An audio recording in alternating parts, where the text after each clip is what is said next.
नमस्कार विद्यार्थी मित्रों, हिंदी CE 304 यानी कि आपको पता है कि आप लोग अभी पेपर CE 304 पढ़ रहे हैं और उसमें हमने सूखी डाली एकांकी के बहुत सारे वीडियो प्रस्तुत किए। दीपदान एकांकी है। दीपदान एकांकी के कथावस्तु पर हमने प्रकाश डाला।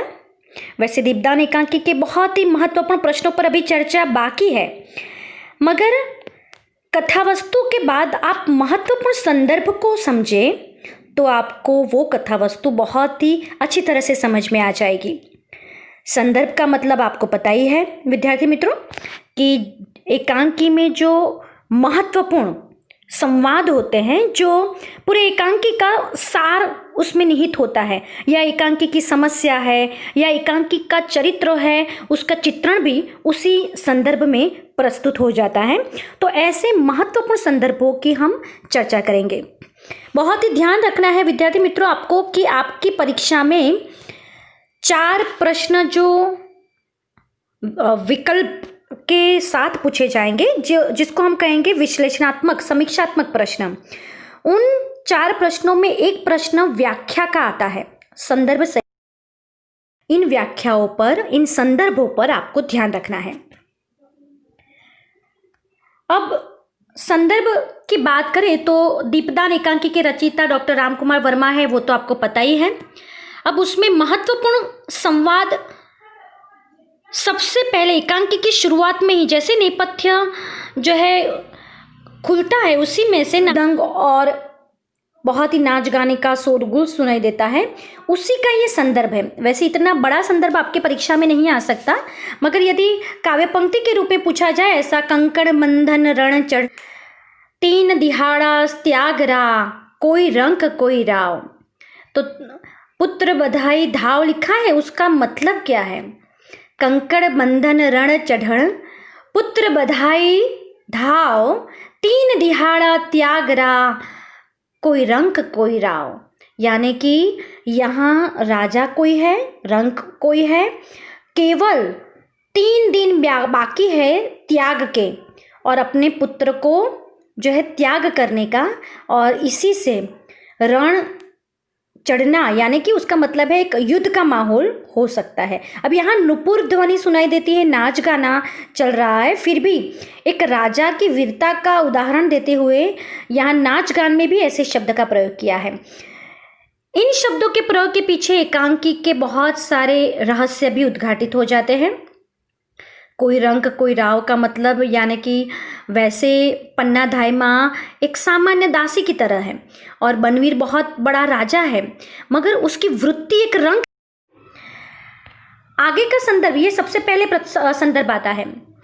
दूसरा संदर्भ आपकी परीक्षा में ये भी आ सकता है, जिसमें जो उदय सिंह हैं वो बोलते हैं कि कुलदीपक, यानी जब पन्ना कहती है ना कि दिन में तुम चित्तौड़ के सूरज हो कुंवर और रात में तुम राजवंश के दीपक हो, महाराणा सांगा के कुलदीपक, तब कुंवर उदय सिंह बोलते हैं शुरुआत में ही एकांकी में, दायमा कुलदीपक वे नाचने वाली लड़कियां तुलजा भवानी की पूजा में दीपदान करके ही नाच रही हैं। वे दीपक छोटे से कुंड में कैसे नाचते हैं दायमा, चलो ना दायमा तुम उनका दीपदान देख लो, जिस तरह उनके दीपक नाचते हैं उसी तरह वे भी नाच रही है। यहाँ जो कुंवर उदय सिंह है उसकी निर्दोषता, नादानियत, बचपना और राज्य में जो चहल पहल मची हुई है उसके प्रति वो बहुत दूर है, यानी कि उस बात से उनको कहीं भी किसी भी तरह की भनक नहीं है, क्योंकि पन्ना धायमा उसकी संरक्षक करने वाली है ही।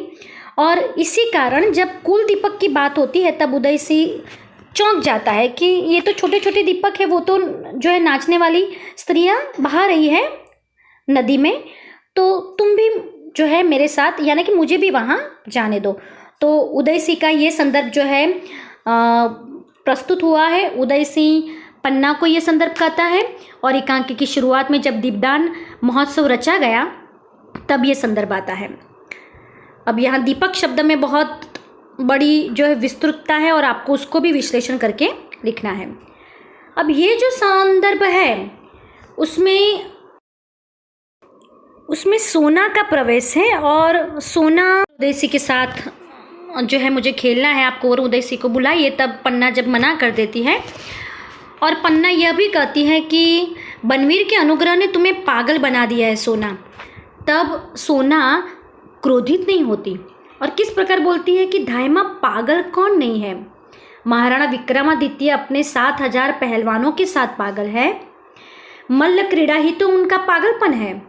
महाराज बनवीर महाराणा विक्रमादित्य की आत्मीयता से पागल है। वे विक्रमादित्य के अंतःपुर में प्रलाप करते हैं, यह आनंद हो या उनका पागलपन।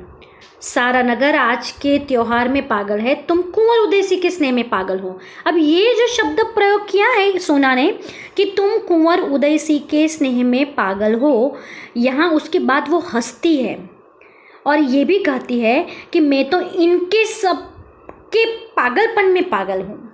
तुम चाहे जो कहो, हाँ ये तो बताओ कुंवर उदयसी कहाँ है।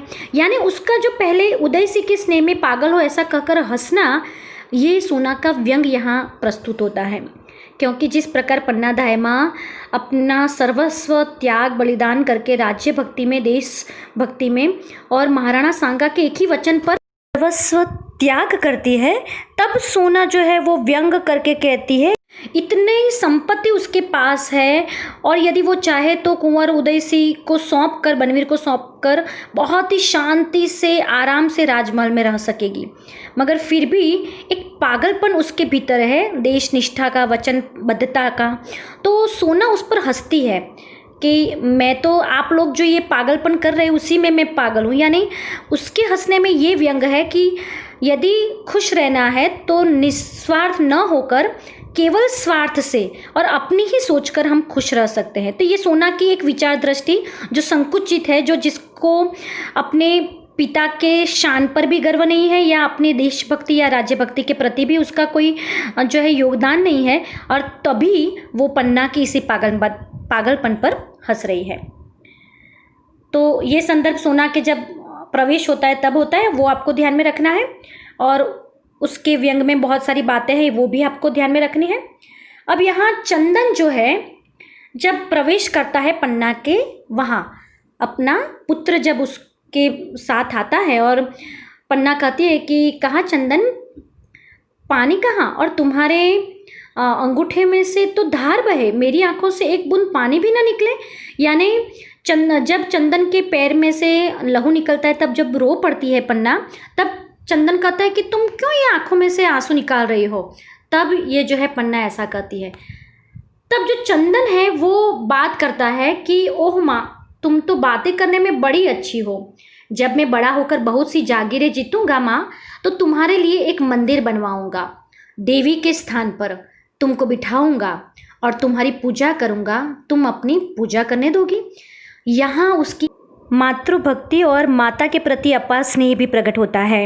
इसलिए मैं संवाद इसलिए रखा है कि जब चंदन का वध हो जाता है एकांकी के अंत में, तब प्रेक्षक उस पन्ना के मातृ हृदय से इस प्रकार से जुड़ जाए कि वो आहत भी हो जाए और उनको ये भी लगे कि किस प्रकार एक माता ने अपने बेटे का जो है त्याग किया। यहाँ चंदन अपनी माता को किस प्रकार देवी मानता है, यह एकांकिका ने इस प्रकार बताया है कि आपके हृदय में, यानी पाठक और प्रेक्षक के हृदय में भी एक पन्ना के प्रति उच्च भावना जो है निर्मित हो जाए कि एक सामान्य स्त्री न होकर देवी होती है, वही इतनी राज्य भक्ति के लिए, और कुंवर उदयसी जो उसका पालक बेटा है उसके लिए इतना सोचती है। एक बेटा जो है वो अपनी माँ को किस प्रकार से समझता है, वो दिखाकर एकांकिका ने चंदन का चरित्र भी यहाँ उज्ज्वलित किया है। चंदन बहुत कम समय के लिए आता है और बहुत ही कम संवाद पन्ना के साथ उसके बताए गए हैं, मगर जब एकांकी ये अभिनीत होती है रंगमंच पर, तब चंदन का चरित्र प्रेक्षक जो है वो भूल नहीं पाएंगे और पाठक वो भी नहीं भूल पाएंगे, क्योंकि बहुत कम पात्र यानी कि कम समय में आते हुए भी जो अपनी माता के प्रति उसने स्नेह और देशभक्ति के लिए अपनी जान न्यौछावर करने की बात की है, वीरता की बातें की है इतनी कम उम्र में, वही दिखाई देता है कि पन्ना का सही संस्कार और पालन पोषण उस चंदन के प्रति है और इसी कारण चंदन का पात्र बहुत एक सामान्य रूप से है मगर फिर भी बहुत महत्वपूर्ण है। उसको अपनी माँ पर इतना अगाध विश्वास है, इतना अति स्नेह है कि वो कभी भी अपनी माँ से दूर होने की सोच ही नहीं सकता, मगर एकांकी का अंत कुछ और ही होता है। अन्य भी महत्वपूर्ण संवाद है। हम पश्चात वीडियो में दीपदान एकांकी के अन्य महत्वपूर्ण संदर्भों पर चर्चा करेंगे। धन्यवाद।